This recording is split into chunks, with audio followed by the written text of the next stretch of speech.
Pues buenos días, vamos a iniciar el mensaje de esta mañana, de este domingo, y me da gusto estar nuevamente con todos ustedes y pues que nos regocijemos en este momento de adoración a nuestro Dios. Y vamos a presentar este mensaje que tiene por título Dios se preocupa. Está basado en los capítulos 3, 4 y 5 del Evangelio de Marcos.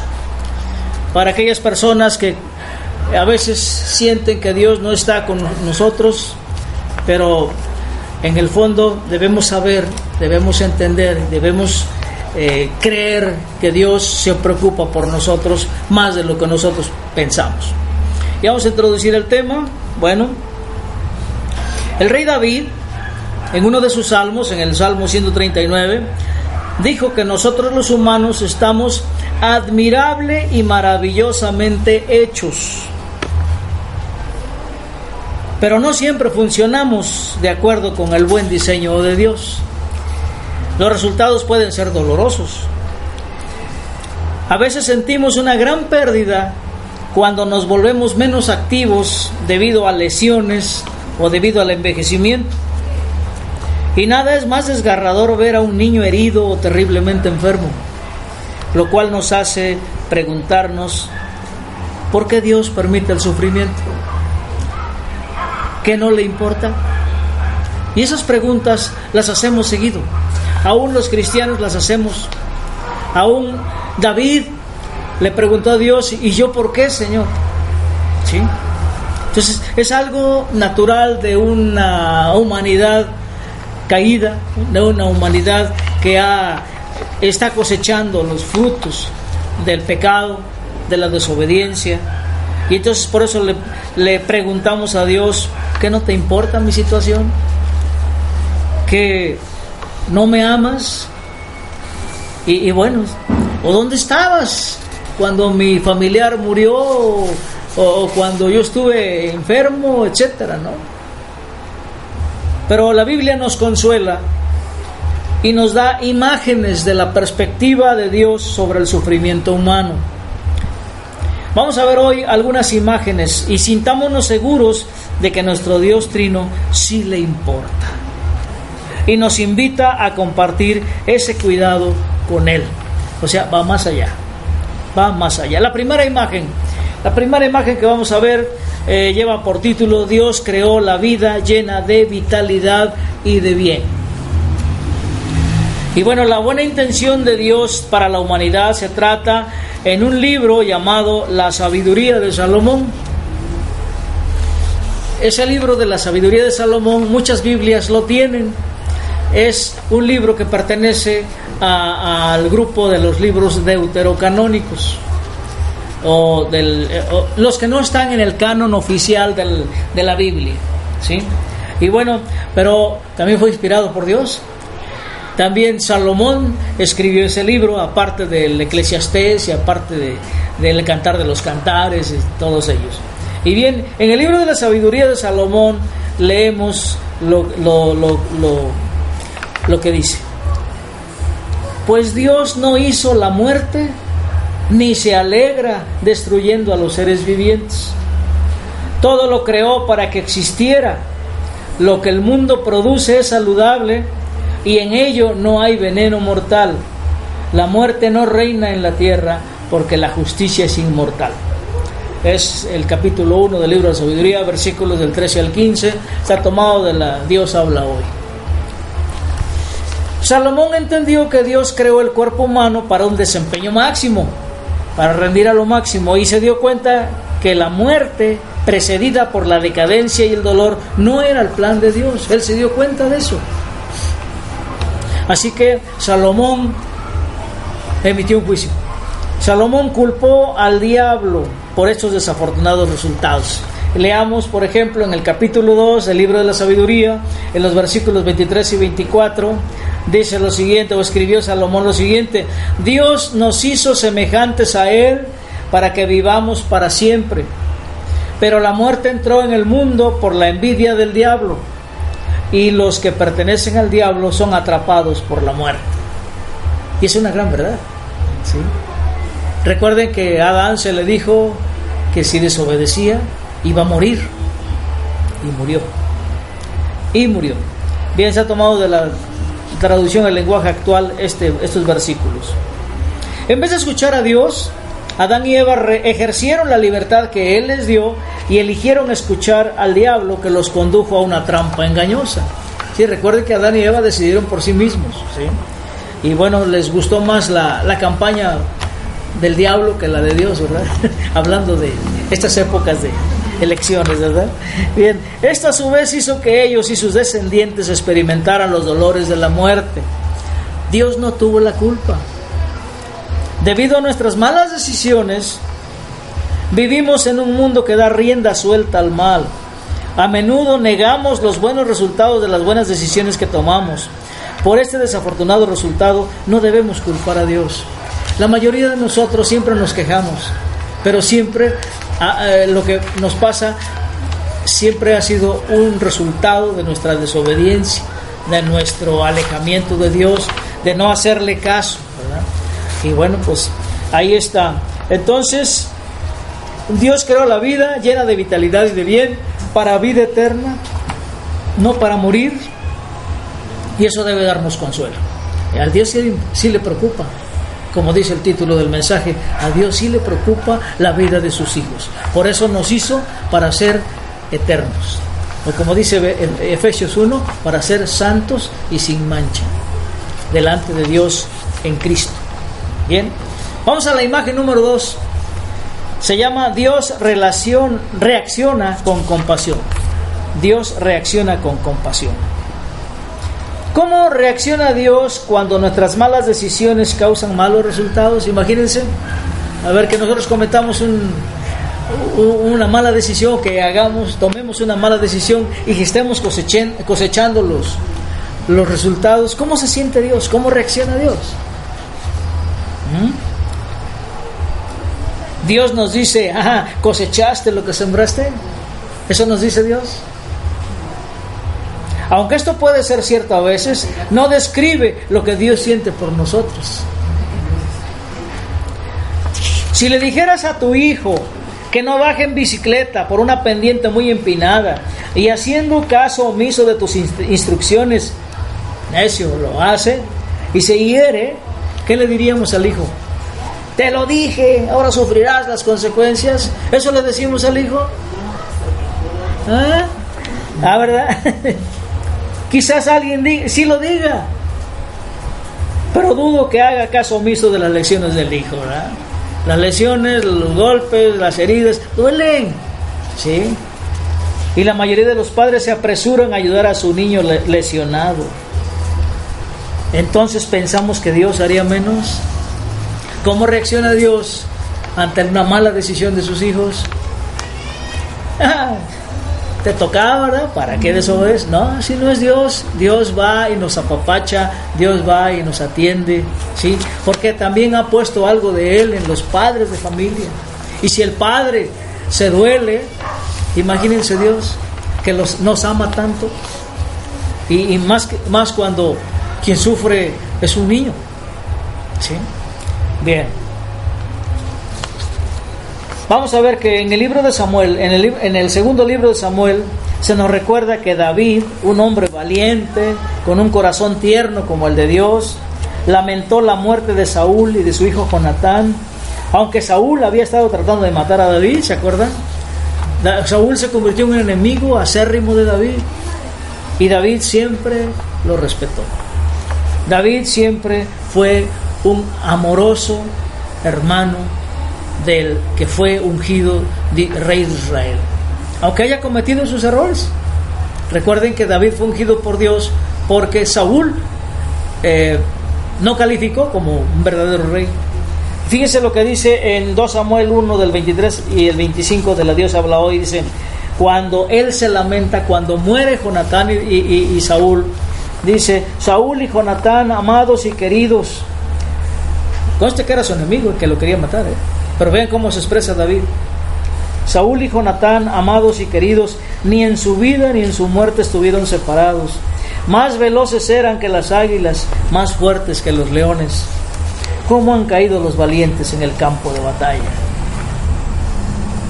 Así se expresó David del que era su enemigo, aunque sabemos que Jonatán fue su amigo del alma, ¿verdad? Pero él se condolió de los dos. ¿Por qué? Porque él respetaba las decisiones de Dios. Ahora, el profeta Jeremías muestra un corazón similar en respuesta a la destrucción de Jerusalén por los babilonios. Aunque advirtió a los judíos de la destrucción inminente, si no se arrepentían, no se regocijó cuando esa destrucción llegó. ¿Se acuerdan que Dios a través de Jeremías les estuvo diciendo a los judíos: vuélvanse a Dios, porque va a venir el enemigo y se los va a llevar lejos? ¿Sí? Este templo, dice, estas casas no van a durar en pie, van a caer, ¿verdad? Y entonces, ¿qué dice Jeremías?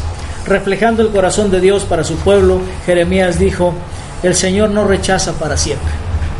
Antes bien, si aflige, también se compadece según su gran misericordia. Pues no se complace en afligir o entristecer a los hijos de los hombres. Así dice Jeremías en el libro de Lamentaciones 3, 31-33, tomado de la Reina Valera 95.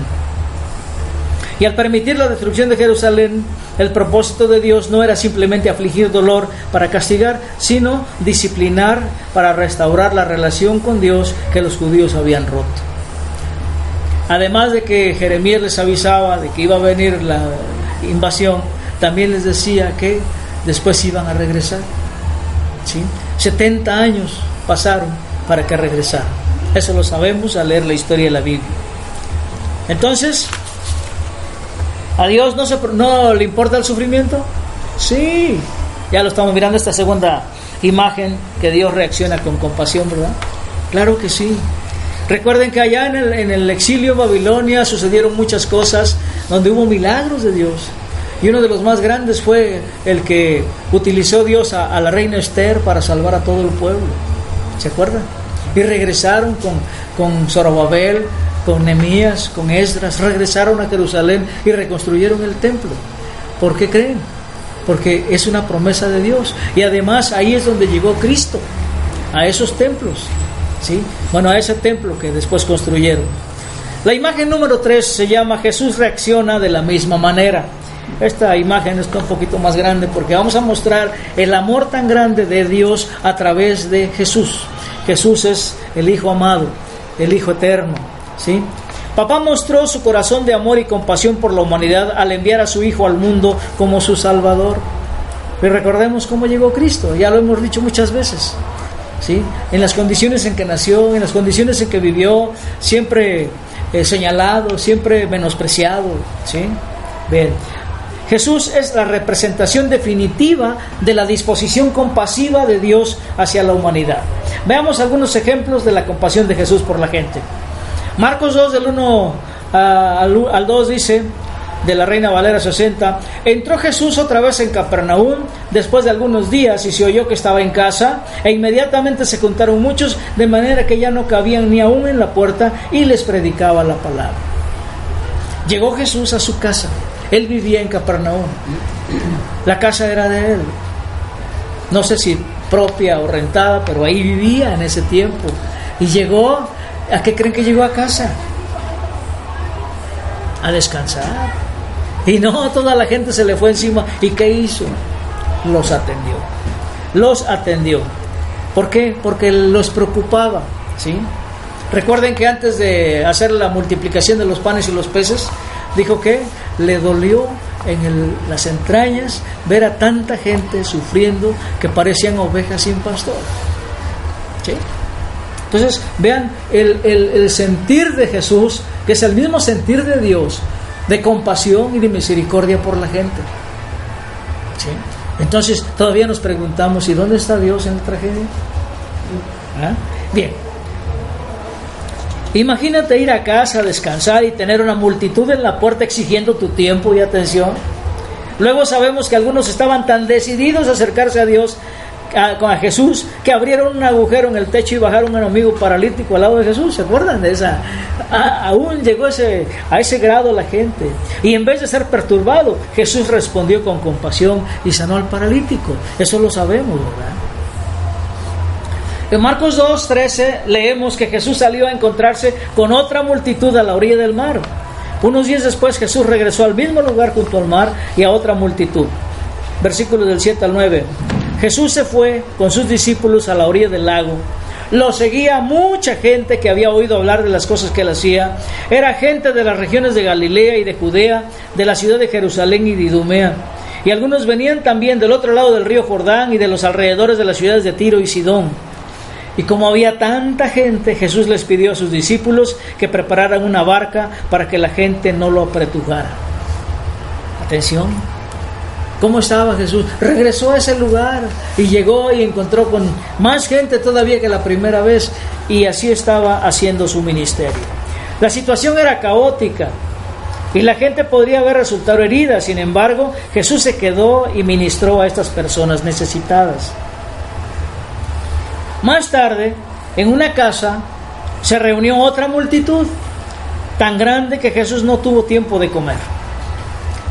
Eso lo vemos en Marcos 3:20. Les recomiendo que leamos la escritura y van a ver que no tuvo tiempo ni de comer algo, ¿verdad? Servir a la gente con sacrificio era claramente una alta prioridad para el Hijo de Dios. Jesús regresó a la orilla del mar una vez más. Marcos 4, es otra escritura, del 1 al 9, dice: otra vez comenzó Jesús a enseñar junto al mar y se reunió alrededor de él tanta gente que subió una barca que estaba en el mar y se sentó mientras la gente se quedaba en la orilla. Otra vez Jesús dio su tiempo enseñándoles y sanándoles compasivamente, y posteriormente los dejó para atender otra necesidad. Dice Marcos 5 del 21 al 24: al pasar otra vez Jesús en una barca a la otra orilla, se reunió a su alrededor una gran multitud y estaba junto al mar. Y vino un alto dignatario de la sinagoga llamado Jairo. Al verlo se postró a sus pies y le rogaba mucho, diciendo: mi hija está agonizando, ven y pon las manos sobre ella para que sea salva y viva. Recuerden que Jairo era uno de los principales de la sinagoga de los judíos. Este judío sí creía en Jesús y estaba pidiéndole y creyendo que con solo poner su mano sobre ella iba a vivir, iba a sanar completamente.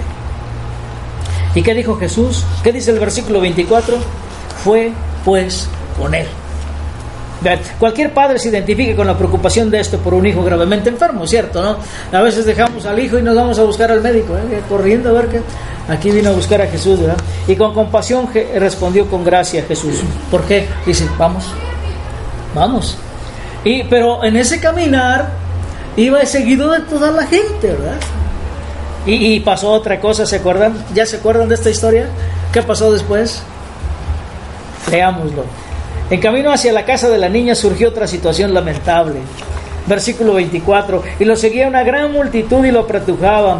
Pero una mujer, ¿se acuerdan?, que desde hacía 12 años padecía de flujo de sangre y había sufrido mucho a manos de muchos médicos y había gastado todo lo que tenía y de nada le había servido, antes le iba peor.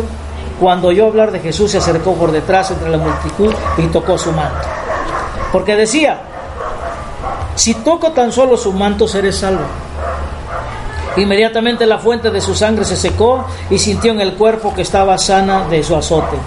Luego Jesús, conociendo en sí mismo el poder que había salido de él, volviéndose a la multitud, preguntó: ¿quién ha tocado mis vestidos? Sus discípulos le dijeron: ¿ves que la multitud te aprieta y preguntas quién me ha tocado? Pero él miraba alrededor para ver quién lo había hecho. Entonces la mujer, temiendo y temblando, sabiendo lo que en ella había sido hecho, vino y se postró delante de él y le dijo toda la verdad. Él le dijo: hija, tu fe te ha salvado, vete en paz y queda sana de tu enfermedad. Y nos damos cuenta aquí de que las personas creyeron en Jesús, creyeron en el poder de Dios a través de él, y esta mujer también creyó, ¿sí?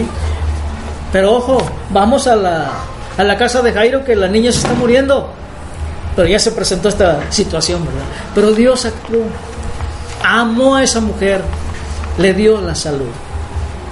Algunos piensan que Jesús, estoy mal.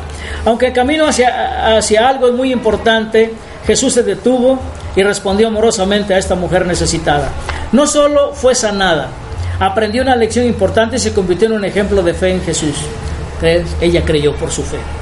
La historia continúa. Mientras él aún hablaba, vinieron de casa del alto signatario, o sea de Jairo, diciendo: tu hija ha muerto, ¿para qué molestas más al maestro? Imagínense el corazón de Jairo en ese momento, decirle que su hija ha muerto, ¿verdad? Imagínense en el corazón de Jesús también, ¿sí? Bien, pero Jesús, luego que oyó lo que decía, dijo al alto dignatario de la sinagoga: no temas, cree solamente. Eso es una lección para nosotros, ¿sí? Así es que creamos. Y no permitió que lo siguiera nadie, sino Pedro, Jacobo y Juan, hermano de Jacobo. Vino a casa del alto dignatario de la sinagoga y vio el alboroto y a los que lloraban y lamentaban mucho. Entró y les dijo: ¿por qué os alborotáis y lloráis? La niña no está muerta, sino dormida. Y se burlaron de él. Pero él, echando fuera a todos, tomó al padre y a la madre de la niña y a los que estaban con él, y entró donde estaba la niña.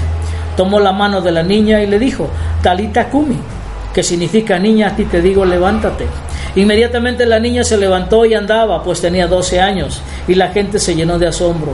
Pero él les insistió en que nadie lo supiera y dijo que dieran de comer a la niña.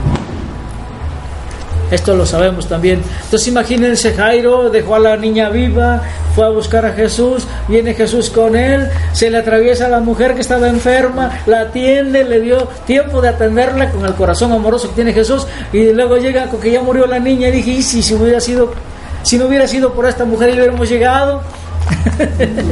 ¿Qué? Eso estaba, me imagino, en el corazón de Jairo, porque ustedes han sido padres, ¿sí? Y se identifican con él en este momento. Pero ¿qué pasa? Dios nos responde con misericordia, con compasión, y por eso le devuelve la vida a la niña en secreto. En secreto. ¿Por qué? Porque esto es cuestión de fe, ¿sí? Y bueno, después supimos, ¿verdad? Ya por la escritura. Algunos piensan que Jesús hizo milagros solo para atraer a las multitudes y predicarles, pero este comportamiento no es consistente con esa idea. Si solo buscaba atención, ¿por qué viajar de un lugar remoto para curar a un endemoniado? ¿O por qué curar en silencio a una mujer que sangra? Fue en silencio. Tocó y sanó, ¿sí? ¿O por qué revivir secretamente a una niña muerta? Las respuestas explican por qué Jesús sanó a los enfermos y expulsó a los demonios. En pocas palabras, ¿por qué creen? ¿De qué estamos hablando? Porque les importaban. A Dios sí le importa nuestro sufrimiento. A Dios sí le importa lo que estamos padeciendo por nuestras propias decisiones. Le importa la vida de todos sus hijos, porque Él no quiere que nadie se pierda, sino que todos lleguen al arrepentimiento. Él nos quiere a todos en su reino. No olvidemos eso. Él nos quiere a todos en su reino, pero solamente vamos a llegar los que queramos. Los que no queramos, no nos va a forzar. Él nos va a respetar, así como respetó la decisión de Adán y de Eva, ¿sí? Pero aún así los amó y los trató con compasión. ¿Sí? Ese es nuestro Padre. Es amoroso, ¿verdad? Bien.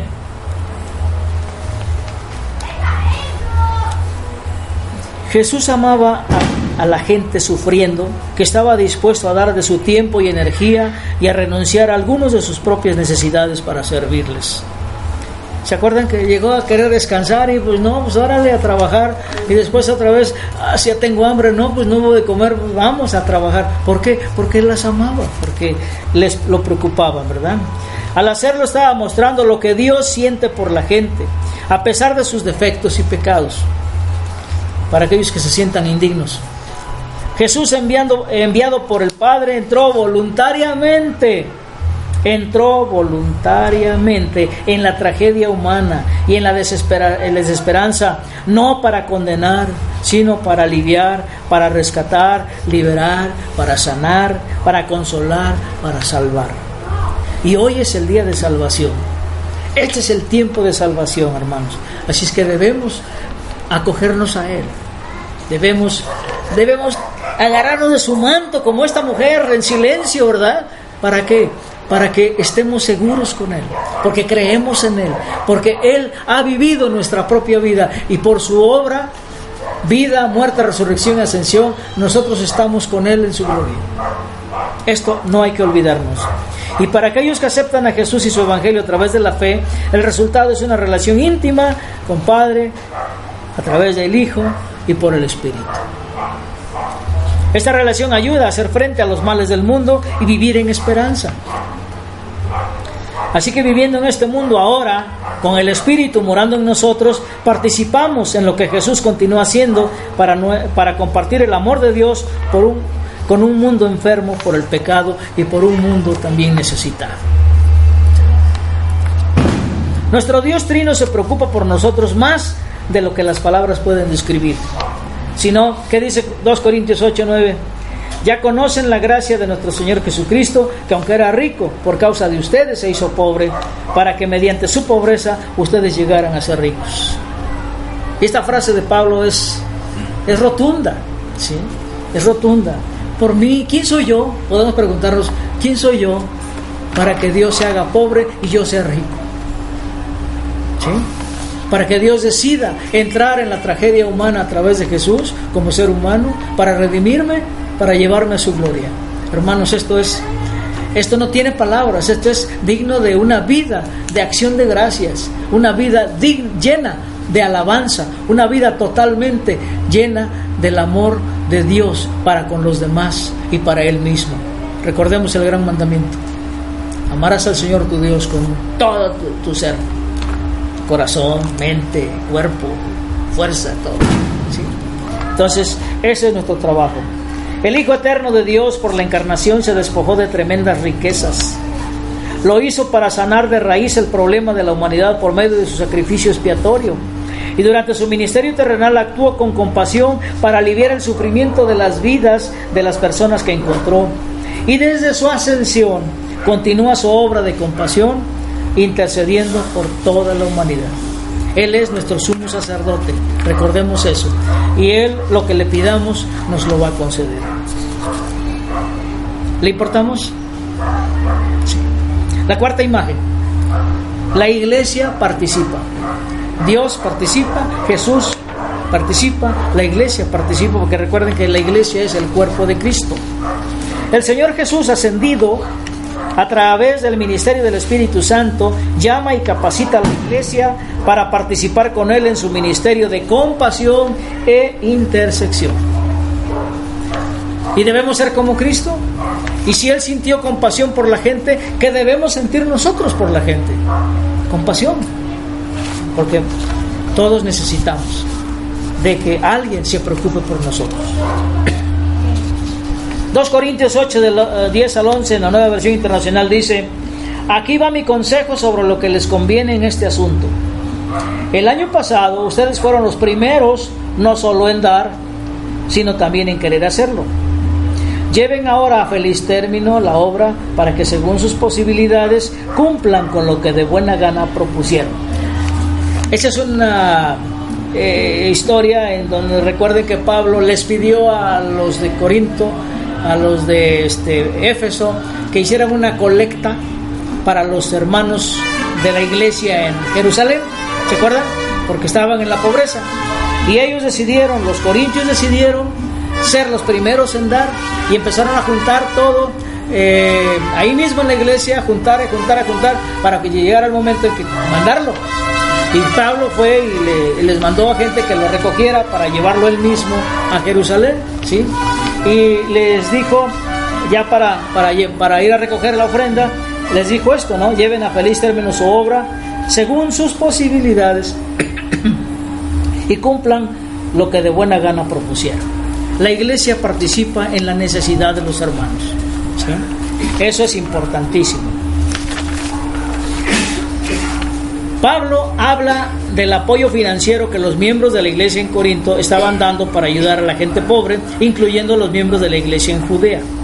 El punto es que el corazón bondadoso y compasivo de nuestro Señor ascendido continúa enfocado en las necesidades de la gente aquí en la tierra. ¿Quiénes eran los corintios? ¿Eran griegos? No, eran judíos. Eran griegos. Pero ellos, tocados por Dios, le hizo que naciera en su corazón el deseo de dar, de ofrendar para los necesitados. ¿Por qué? Porque ellos ya eran parte del cuerpo de Cristo, y el cuerpo de Cristo también sufre lo que siente el Padre, compasión y amor. Así que ese es el punto por el cual a la iglesia se le llama a tener ese deseo de compartir lo que Dios nos ha dado. Somos ricos, hermanos. A lo mejor no tenemos dinero, pero tenemos la presencia de Dios en nosotros. ¿Qué nos toca hacer? ¿Nos sobra un pesito? Pues ahí está, ¿no? Pero a veces no nos sobra nada. Pero sí nos sobra el corazón compungido, el corazón sentido por la tragedia de la gente. Y por eso muchos de nosotros oramos por los que sufren. Por eso muchos de nosotros nos compadecemos de los que sufren, ¿sí? Y cuando podemos, damos en especie cuando es necesario. Hermanos, este es el punto de que a Dios sí le importamos. A Dios le importa el sufrimiento. Dios sufre lo que nosotros sufrimos. Él también sufre porque está con nosotros y está en nosotros.